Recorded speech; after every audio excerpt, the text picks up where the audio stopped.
waxa dadweynaha iyo madaxda alxamdulillaah rabbil caalamiin waa salaamaya hadalku way iga gabcan yahay maanta nacasna uma dhalanne hadalka maanta iga gabcan aniga horta marka koobaad waa yeelkii dhinacayaga ahaa weydiin warramay anna waxaan raacinayaa ilaahu waa kugu shukri waa nasiib badna nin baa la yidhi indhala baa lacagta faraa ku garan jiri hantii dambaa 100 loo dhiibay markaasuu yidhi waa 10 markaasaa lagu horiye wax leeyo maxaad u lahayd farahan ku gartaa wixii gacantaydu weligayba ma taaban horta Soomaaliland waa ikow da'daanahay raggii hawlii hore wax ka qaban jirado kulan saadkana urursho waa yeelka ka ahaana waana maanta iyo maanta dhasheen halkaasaan jiro weligayna maxsi kuma talin waxaan idiin sheegayaa wuxuu yidhi warabtigay way wanaagsanaadhe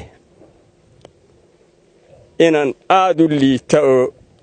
dayacan wuxuu yidhi lay garan doone soo noqo buu yidhi waa wanaajado waa arad tirado waxbuu siiyado wuxuu yidhi abtigay way xumeeyedhe lay garan doone horta Soomaaliland waa ii maanta da'daanahay horta way maanta tii ducadii iyo wadaadadii iyo wixiiba waan qaatay waana ku mahadnaqayaa nin adeer baanu ahaa oo walaalkay baa dhalay kii hore labada kalena anaa dhalay 30 carruura oo 10 jirku u weyn yahay oo xilkoodu maanta isaaran yahay bay iga tageen inama iyo ruxmanayana waan dareemay ilaahay beenu sheegmay halkaasay hadeer joogaan qaarkood waan ka qaaday qoryi kuwa kalaan u dhiibay oo aan isleeyahay waa degan yihiin ama ilmaadeeradooda geliyo iyo maxsilaan baan ka shaqaynay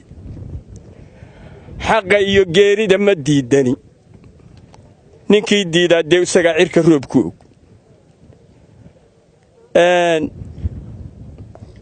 waxaan ka dardaarmayaa ninkii wuxuu madaxinaguma wada yaal kaayaga waayeelka ay hadlaya aniga iska badaayo dadku ma wada aha hadalkuna si uma wada galo taa la igu leeyahay haddee halkan yar gaadho ku maqnaaya saalax baa ka maahmaahay ama ina shira aan ka soo gaadhay nabadgelyo in badan baanu ku dadaalay ilaahay ma garansiin dadkii aanu isku degaanka ahayn ilaahay ma garansiin annagu sidaa waayeelku ka hadlay ee ku ballan qaaday waxaan ku dardaarayaa iyada oo dee dadku dhallinyaro leeyahay oo kuwa aan qoryaa ka qaadaya dareemay inay harareemanayaan waxaan dareemay kuwa harareemanaya wasiirtaydu 100 waa gaadhaa haddaanay gaadhina waa ku dhowda 80 inaan hadeer galaan marayn wixii halkaa ka tidhaaheen dawladay madaxay way galeen eray igama damman waa ducayseen waa noo soo taxsiyadayseen ina shire wuxuu yidhi war ninka dhibta badan baa Soomaalidu ammaan u taqaan ma hebel war nabadgelyo jacayl iyo deganaansho iyo Soomaaliland sidaanay u liicin annagoo haddaan waxba ku qabinoo gobolka cunaqabataa naga saarayd in badan baannu ka dacwoonnay waraaqaannu ka gudbinnay waxba naloo kama soo celin maanta magantiinaannu nahay ilaah baa magan leh lay garan doonee baan anigu hadal kaga baxayaa waxaan kaga baxayaa lay garan doonee